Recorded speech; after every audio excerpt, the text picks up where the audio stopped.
Des gens qui viennent venir un peu perturber ce bel agencement. J'ai l'impression que c'est Abdi Bile. Qui est venu jeter un peu son grain de sel dans l'affaire. Non, c'est Stephen Kipkorir, le Kenyan, qui oblige Frédéric Cornet à faire l'extérieur. Alors oui, que cela va aussi peut-être déstabiliser Nourdine Morselli, car il va être gêné d'habitude. Eh bien, il est juste derrière les lèvres. Oh là là, regardez, il a été bousculé. oui, ça faut pas bousculer Nourdine Morselli, alors que Kipkorir est en train de se porter à hauteur, qu'on ne s'est pas très bien organisé dans ce 1500 mètres et que le temps de passage va être moins bon que prévu. Et oui, vous voyez, 55 secondes et 21 centièmes, on a perdu un tout petit rien. Oui, il souhaitait 54,8. Vous savez, cela est dû au tassement. Tout dépend comment va se passer maintenant le deuxième 400 mètres. Ah oui, voyons Pedroso, c'est une bonne idée.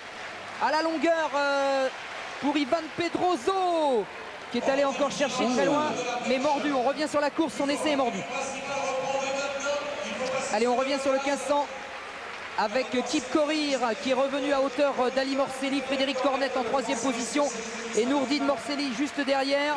Je vous rappelle le temps de passage souhaité aux 800 mètres, 1 minute et 51 secondes. Oui, des temps de passage d'ailleurs assez uniques, en ce sens qu'il compte surtout sur son finish, Nourdine Morselli, pour battre les records du monde, car ces temps de passage sont un petit peu en deçà de la moyenne de son record du monde. Ça, c'est très spécifique, c'est dire toute l'intelligence de Morselli. Il a senti qu'il fallait repartir. Il a senti que ça n'allait pas du tout, et alors il a complètement disjoncté les lièvres. Ouais, c'est bon, 1,51,56. Il a pris les choses en main, maintenant il est seul au monde, comme d'habitude. Comment ça se fait qu'il a attaqué aux 800 mètres? Alors peut-être qu'il se sent particulièrement bien ce soir. Il a dit, messieurs, ça ne va pas assez vite, alors je prends les affaires en main.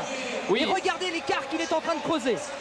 Il souhaitait passer en 2,20 au 1000 mètres. Le 1000 mètres, je ne pense pas que le chrono s'arrête. On peut peut-être essayer de le deviner. Oh, Nourdine Morselli, alors que derrière Eric Dubus. Et il tente, Eric, il tente le tout pour le tout. Oh, je pense qu'il est passé à moins de 2,20 au 1000 mètres. Incroyable, je peux l'affirmer. Nourdine Morselli qui se sent particulièrement bien ce soir. Que fait Eric? Et Eric Dubus qui est devenu fou. Devant qui se lance derrière, devant Pirmin Caccio, le champion olympique. C'est un scénario incroyable. Ne va-t-il pas le payer? Les 400 derniers mètres de Nourdine Morselli. Qu'est-ce qu'il est en train de nous faire, Nourdine Morselli?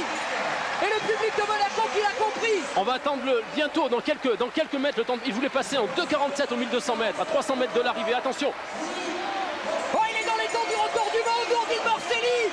Incroyable. Alors qu'on pensait que son record de 10 serait unique pour cette année. Nourdine Morselli est reparti.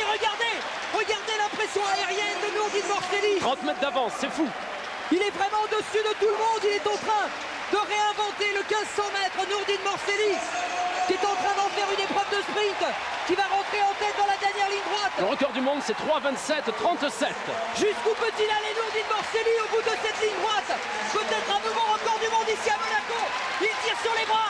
Nourdine Morselli, regardez le chrono. 3,22, 3,23. C'est bon, ça va être un nouveau record du monde. Oh non. Oh là là là là, pour 15 centièmes de seconde. Qu'est-ce que c'est que 15 centièmes de seconde? Oh, c'est le petit chaos, le petit tassement qui a eu lieu aux 800 mètres, là, un petit peu, là, avant qu'il passe. Et c'est son frère Abderrahmane qui vient lui dire bien travaillé. Mais c'est incroyable. Et Dubus qui est hilar. Il s'amuse. Eric, il dit maintenant, lorsqu'on revient de meeting, lorsqu'on retourne à Bordeaux, et ça, on est heureux lorsqu'on n'a pas été trop ridicule derrière Morselli. 3,27,52. Et regardez la posture désormais classique de Nourdine Morselli, les bras au ciel. 15 Alors, vous voyez, je ne peux pas m'empêcher de faire la comparaison quand même entre un Nourdine Morselli en pleine possession de ses moyens, heureux de vivre et de courir, et Assiba Boulmerka, triste, malheureuse. Triste, malheureuse. C'est vraiment les deux extrêmes d'un même pays. Ouais. Et c'est vrai qu'autant Nourdine est sur un nuage, autant Assiba Boulmerka est en train de... Ils sont frères et sœurs de sang. Et ils ont des destins croisés qui malheureusement aujourd'hui sont totalement opposés. Regardez ce regard extraordinaire de Nourdine Morselli. Regard qu'il pose sur la ligne d'arrivée. Il a un léger strabisme divergent, tellement il est concentré, tellement il est tendu vers cette ligne d'arrivée. Et il va échouer de 15 centièmes de seconde pour évidemment le deuxième plus rapide 1500 mètres de tous les temps. Alors on se demande si Eric Dubus n'a pas encore battu son record de France à cette occasion. Il va falloir regarder très près les chronos. En tout cas, Eric, lui, il a l'air très content. Il se dit, bon, bah, c'était encore super pour moi, tu vois, là, j'étais bien. Il a l'air hilar. Il faut dire que depuis 2 saisons, Eric se révèle en vieillissant. Il a eu une trentaine d'années. Je crois que c'est peut-être ses dernières saisons sur 1500 mètres. Il essaiera ensuite, après Atlanta, la saison prochaine. Déjà Atlanta, déjà les Jeux Olympiques. Nelson peut-être essayer d'aller vers Eric Dubus, alors voir s'il a battu ce record de France. Ça serait pas mal quand même. Ça serait une drôle de nouvelle s'il avait réussi une nouvelle fois à battre ce record de France.